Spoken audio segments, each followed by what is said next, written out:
The Giver, Chapter 6. "Lily, please hold still," Mother said again. Lily, standing in front of her, fidgeted impatiently. "I can tie them myself," she complained. "I always have." "I know that," Mother replied, straightening the hair ribbons on the little girl's braids. "But I also know that they constantly come loose, and more often than not, they're dangling down your back by afternoon. Today, at least, we want them to be neatly tied and to stay neatly tied." "I don't like hair ribbons. I'm glad I only have to wear them one more year," Lily said irritably. "Next year I get my bicycle, too," she added more cheerfully. "There are good things each year," Jonas reminded her. "This year you get to start your volunteer hours, and remember last year, when you became a 7, you were so happy to get your front button jacket." The little girl nodded and looked down at herself, at the jacket with its row of large buttons that designated her as a 7. 4s, 5s, and 6s all wore jackets that fastened down the back, so that they would have to help each other dress and would learn interdependence. The front button jacket was the first sign of independence, the first very visible symbol of growing up. The bicycle at 9 would be the powerful emblem of moving gradually out into the community, away from the protective family unit. Lily grinned and wriggled away from her mother. "And this year you get your assignment," she said to Jonas in an excited voice. "I hope you get pilot and that you take me flying." "Sure I will," said Jonas. "And I'll get a special little parachute that just fits you, and I'll take you up, maybe 20,000 feet and open the door and—" "Jonas," Mother warned. "I was only joking," Jonas groaned. "I don't want pilot anyway. If I get pilot, I'll put in for an appeal." "Come on," Mother said. She gave Lily's ribbons a final tug. "Jonas, are you ready? Did you take your pill? I want to get a good seat in the auditorium." She prodded Lily to the front door, and Jonas followed. It was a short ride to the auditorium, Lily waving to her friends from her seat on the back of her mother's bicycle. Jonas stowed his bicycle beside Mother's and made his way through the throng to find his group. The entire community attended the ceremony each year. For the parents, it meant 2 days' holiday from work. They sat together in the huge hall. Children sat with their groups until they went, one by one, to the stage. Father, though, would not join Mother in the audience right away. For the earliest ceremony, the naming, the nurturers brought the new children to the stage. Jonas, from his place in the balcony with the 11s, searched the auditorium for a glimpse of Father. It wasn't at all hard to spot the nurturers section at the front. Coming from it were the wails and howls of the new children, who sat squirming on the nurturers' laps. At every other public ceremony, the audience was silent and attentive, but once a year they all smiled indulgently at the commotion from the little ones waiting to receive their names and families. Jonas finally caught his father's eye and waved. Father grinned and waved back, then held up the hand of the new child on his lap, making it wave too. It wasn't Gabriel. Gabe was back at the nurturing center today, being cared for by the night crew. He had been given an unusual and special reprieve from the committee, and granted an additional year of nurturing before his naming and placement. Father had gone before the committee with a plea on behalf of Gabriel, who had not yet gained the weight appropriate to his days of life, nor begun to sleep soundly enough at night to be placed with his family unit. Normally, such a new child would be labeled inadequate and released from the community. Instead, as a result of Father's plea, Gabriel had been labeled uncertain and given the additional year. He would continue to be nurtured at the center and would spend his nights with Jonas's family unit. Each family member, including Lily, had been required to sign a pledge that they would not become attached to this little temporary guest, and that they would relinquish him without protest or appeal when he was assigned to his own family unit at next year's ceremony. At least, Jonas thought, after Gabriel was placed next year, they would still see him often because he would be part of the community. If he were released, they would not see him again. Ever. Those who were released, even as new children, were sent elsewhere and never returned to the community. Father had not had to release a single new child this year, so Gabriel would have represented a real failure and sadness. Even Jonas, though he didn't hover over the little one the way Lily and his father did, was glad that Gabe had not been released. The first ceremony began right on time, and Jonas watched as one after another each new child was given a name and handed by the nurturers to its new family unit. For some, it was a first child, but many came to the stage accompanied by another child beaming with pride to receive a little brother or sister, the way Jonas had when he was about to be a 5. Asher poked Jonas's arm.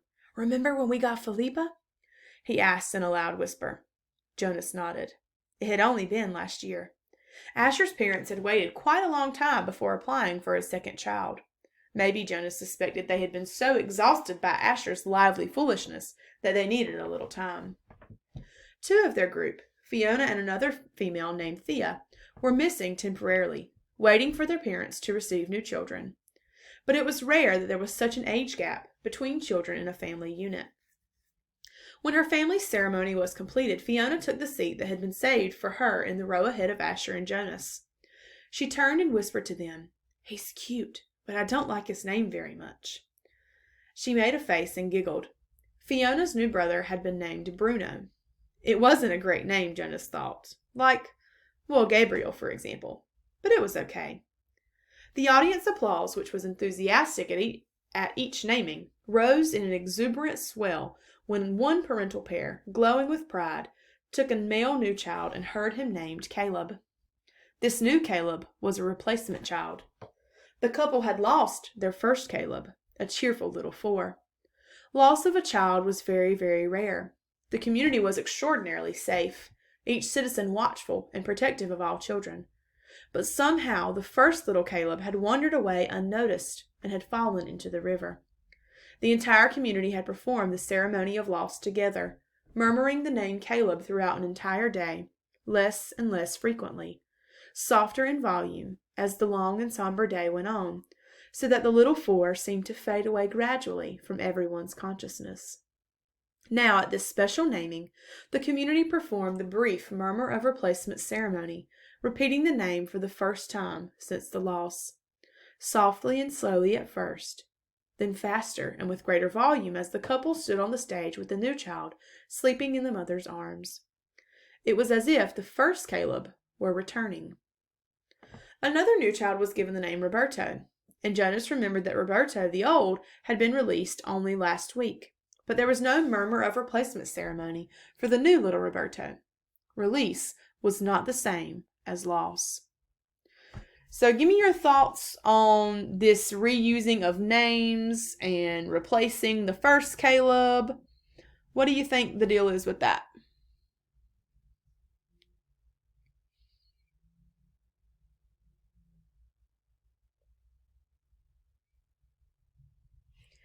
He sat politely through the ceremonies of 2 and 3 and 4, increasingly bored as he was each year. Then a break for midday meal served outdoors, and back again to the seats for the 5s, 6s, 7s, and finally, last of the first day's ceremony, the 8s. Jonas watched and cheered as Lily marched proudly to the stage, became an 8, and received the identifying jacket that she would wear this year. This one with smaller buttons and for the first time pockets, indicating that she was mature enough now to keep track of her own small belongings. She stood solemnly listening to the speech of firm instructions on the responsibilities of 8 and doing volunteer hours for the first time. But Jonas could see that Lily, though she seemed attentive, was looking longingly at the row of gleaming bicycles which would be presented tomorrow morning to the 9s. Next year, Lily Billy, Jonas thought. It was an exhausting day, and even Gabriel, retrieved in his basket from the nurturing center, slept soundly that night. Finally, it was the morning of the ceremony of 12. Now Father sat beside Mother in the audience. Jonas could see them applauding dutifully as the 9s, one by one, wheeled their new bicycles, each with its gleaming name tag attached to the back from the stage. He knew that his parents cringed a little as he did when Fritz, who lived in the dwelling next door to theirs, received his bike and almost immediately bumped into the podium with it. Fritz was a very awkward child who had been summoned for chastisement again and again. His transgressions were small ones always: shoes on the wrong feet, schoolwork misplaced, failure to study adequately for a quiz. But each such error reflected negatively on his parents' guidance and infringed on the community's sense of order and success. Jonas and his family had not been looking forward to Fritz's bicycle, which they realized would probably too often be dropped on the front walk instead of wheeled neatly into its port. Finally, the 9s were all resettled in their seats, each having wheeled a new bicycle outside where it would be waiting for its owner at the end of the day. Everyone always chuckled and made small jokes when the 9s rode home for the first time. "Want me to show you how to ride?" older friends would call. I know you've never been on a bike before. But invariably, the grinning nines, who in technical violation of the rule had been practicing secretly for weeks, would mount and ride off in perfect balance, training wheels never touching the ground. Then the tens. Jonas never found the ceremony of 10 particularly interesting, only time-consuming, as each child's hair was snipped neatly into its distinguishing cut. Females lost their braids at 10, and males too relinquished their long, childish hair and took on the more manly short style, which exposed their ears. Laborers moved quickly to the stage with brooms and swept away the mounds of discarded hair.